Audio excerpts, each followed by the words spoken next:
Assalamualaikum warahmatullahi wabarakatuh.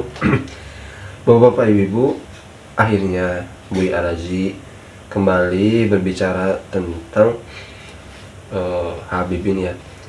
Jadi Habib itu ada Habib jasmani, rohani, ada Habib asli, ada Habib palsu ya.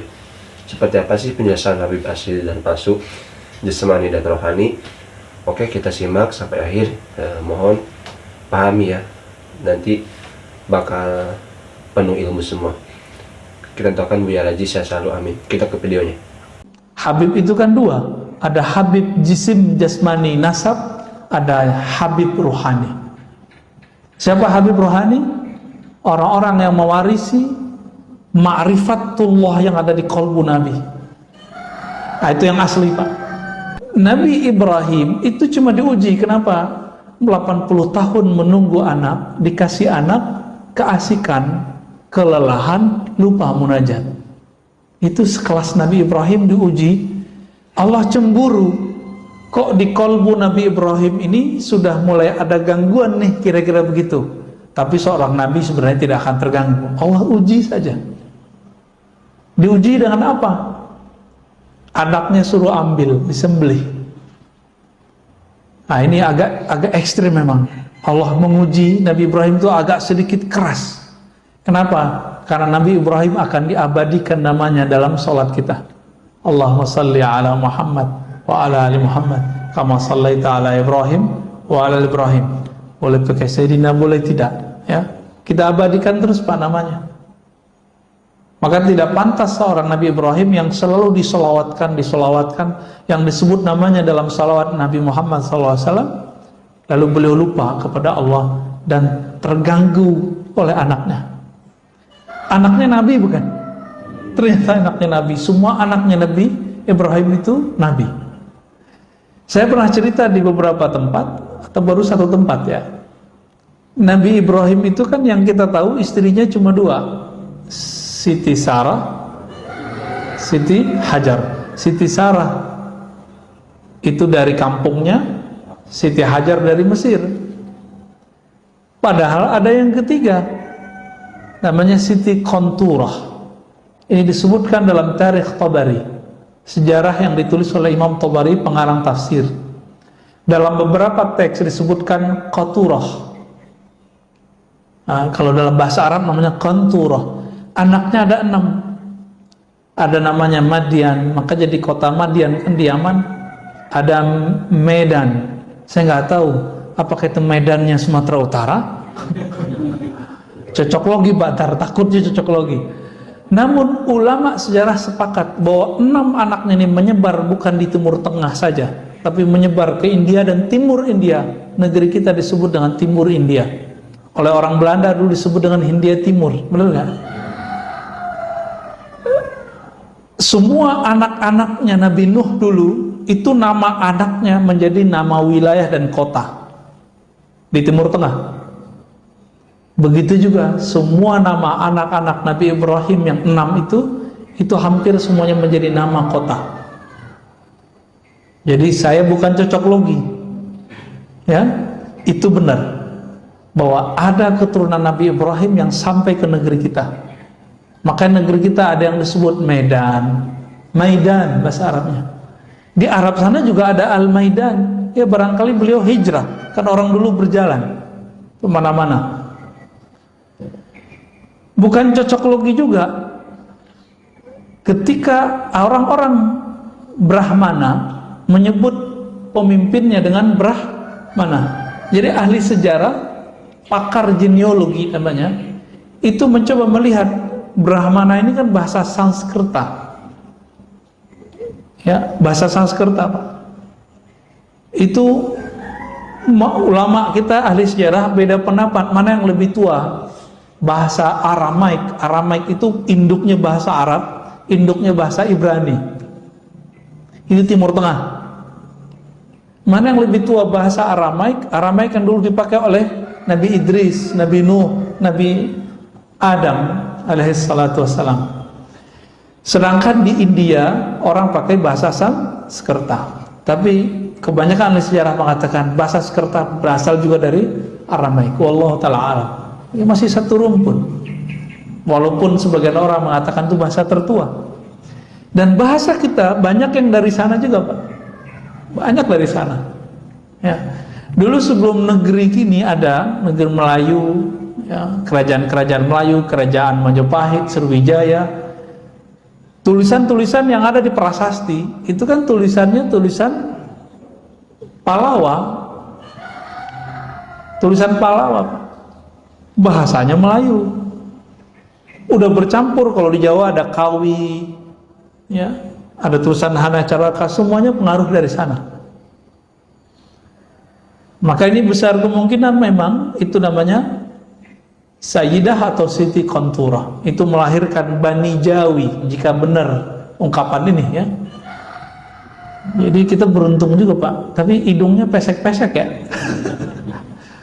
Ya emang begitu. Udah iklimnya kali, wallahu a'lam. Dan yang paling mengejutkan, saya udah sering menyebutkan, zuriat Nabi terbanyak sekarang itu di negeri kita. Keturunan Rasulullah paling banyak sekarang di negeri kita, baik keturunan Hasan ataupun keturunan Husain.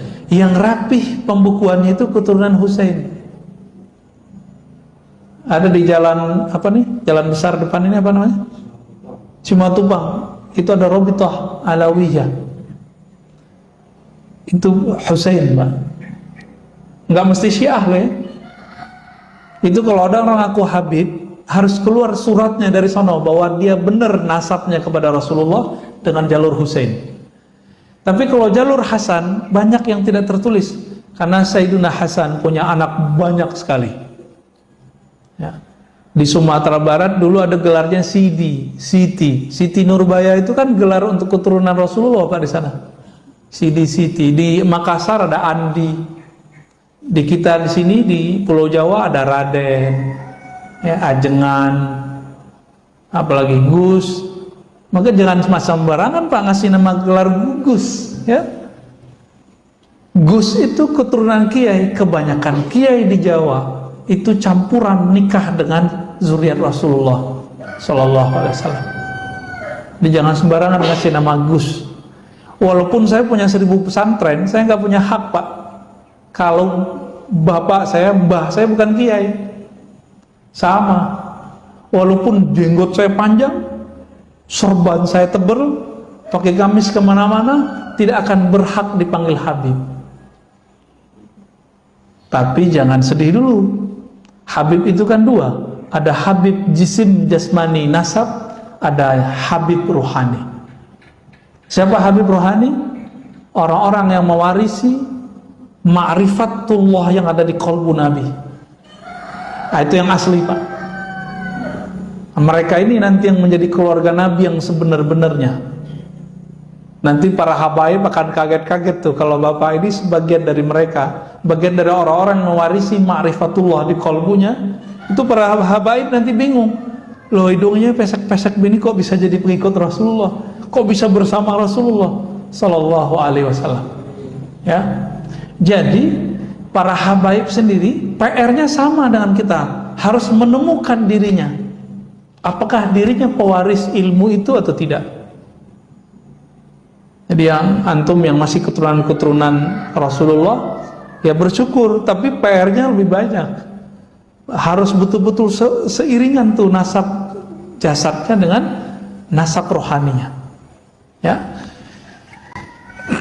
Nah, kembali ke mukhalafatun nafs, ya. Jiwa yang sudah mutmainnah itu karakternya adalah punya latihan zikir yang sudah istiqomah. Lalu kemudian dia masuk ke bab pemikiran, dia mulai meridhoi takdir Allah karena dia sudah mulai tenang. Maka saya sering nanya, ini corona kehendak Allah bukan? Atau kehendak Wuhan? Atau kehendak konspirasi? Ya mau konspirasi kek, mau konsispasi kek, ya. Tapi ini terjadi biiznillah bukan? Biiznillah. Ridho enggak? Ridho atau tidak? Ridho. Kalau ridho, Pak, Yang tadinya nafsu kita amarah, kita loncatin cepet langsung ke radiyah, nggak perlu lewatin lawamah, mulhamah, mutmainah, langsung ke radiyah. Maka radiyah itulah awal dari ma'rifat rohani. Sedangkan sampai ke mutmainah itu rajinnya jiwa kita berlatih. Rajin nggak berlatih? Kalau rajin berlatih jiwanya, maka sampai ke mutmainah. Apa latihannya? Zikrullah, puasa, kurangin tidur, agak berat Pak. Tapi ada jalur pintas. Zikir mungkin nggak banyak-banyak amat. Bapak ini kan tahajud bolong-bolong. Kelihatan wajahnya bolong-bolong ya. Tapi subuh yang penting weekend jangan ketinggalan. Ya. Terus gimana? Ambil jalur pintas, jalur ma'rifatullah. Yang pertama yang harus kita lakukan adalah ridho dengan kehendak Allah. Udah ridho nih, serius. Ntar kejadian apa aja sama kita, jangan kemudian nyalahin siapa-siapa. Ini ada ustadz, ada tetangga, ada siapa, tokoh kena covid, dikait-kaitkan dengan oh itu dia munafik tuh kena covid. Loh, guru-guru kita hafiz Quran di Jawa, wali-wali Allah kena covid Pak. Kalau hafiz Quran yang sudah bertahun-tahun ngajar ini gak wali, terus dia apa dong? Meninggal kena covid. Jangan berprasangka, biasa aja ya. Emang covid nanya dulu, kamu waliullah bukan? Kamu beriman apa munafik? Kan gak nanya dia. Covid datang aja kan. Alhamdulillah kita sudah menemukan polanya, maka masjid kita bisa ramai lagi. Alhamdulillahirabbil alamin. Kalau nggak kita sedih Pak ya, masjid sepi, udah berasa kayak kiamat aja rasanya ya.